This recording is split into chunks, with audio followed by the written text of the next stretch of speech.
내가 스스로 뭔가를 노력을 해서 발전시키려고 하는 것보다는 그냥 도움만 받으려고 하는, 남의 재물이라거나 이런데 빌붙으려고 하고 기대려고 한다고 하면 삶의 균형 자체가 아예 없는 분들이 계세요.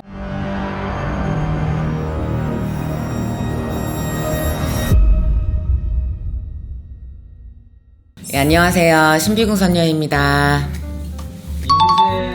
인생이 아무리 노력해도 안 풀리는 사람들이 있는데 보통 그런 사람들을 빌고 가야 되는 팔자라고도 얘기하는데 이런 팔자는 어떤 팔자인가요? 빌고 가야 되시는 이제 팔자라고 하면 첫 번째로는 내가 재물로는 좋은데 재물이 자꾸 모이지 않고 가족들에게 나가든 남한테 이렇게 빼앗기는 그런 부분들이 많이 계세요. 실질적으로 내 돈이 나에게 정착하지를 못하고 흩어지는 이런 분들이라고 하면 당연히 빌고 살아가야 되는 팔자에 속하시고, 또 한 가지 같은 경우에는 종교를 적당히 믿으셔야 돼요. 왜냐하면 신앙적인 이런 종교적인 부분에 있어서 너무 의지를 많이 하세요. 너무 의지를 하다 보니까 주부인 나는 가정의 살림에 신경을 못 쓰는 경우들도 많이 있고요. 현실성으로 보면은 자립이 전혀 되지 않는 그런 분들이 많이 계세요. 그래서 종교라는 부분은 나쁜 거는 아니긴 하지만 인간의 노력도 많이 중요해요. 내가 해야 되는 나의 역할들을 하면서 종교를 믿으시게 되면 아무 탈이 없으실 것 같고요. 또 어떤 경우에는 늘 누군가한테 통제를 당한다거나 도움을 받아야지 생활할 수 있는 사람이 있어요. 내가 스스로 뭔가를 노력을 해서 발전시키려고 하는 것보다는 그냥 도움만 받으려고 하는, 부모님한테 도움만 받으려고 하는 자녀가 될 수도 있는 거고, 직장 부분 같은 경우에서도 내 할 일을 남한테 떠넘기면서 그 자리에서만 계속 머무는 안타까운 생활을 하시는 분들. 근데 이런 분들 같은 경우에는 자기들이 노력을 많이 한다고 또 생각을 하세요. 하지만 인생이 풀리지 않고 항상 쳇바퀴 돌듯이 반복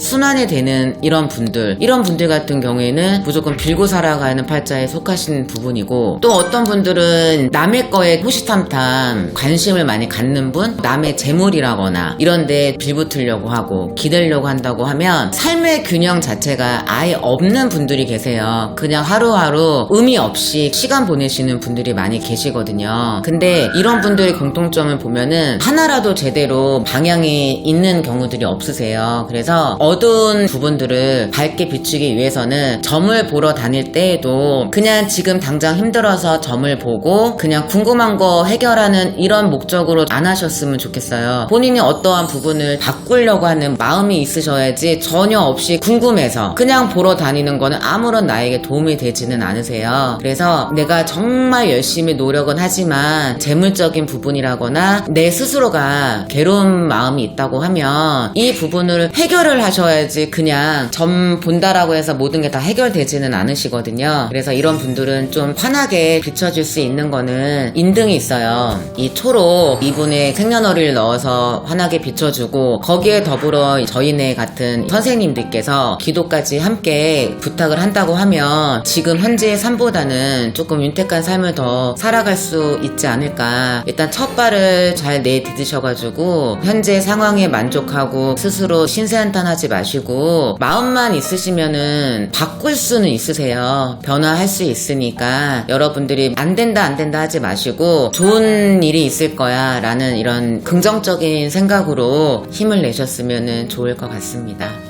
감사합니다.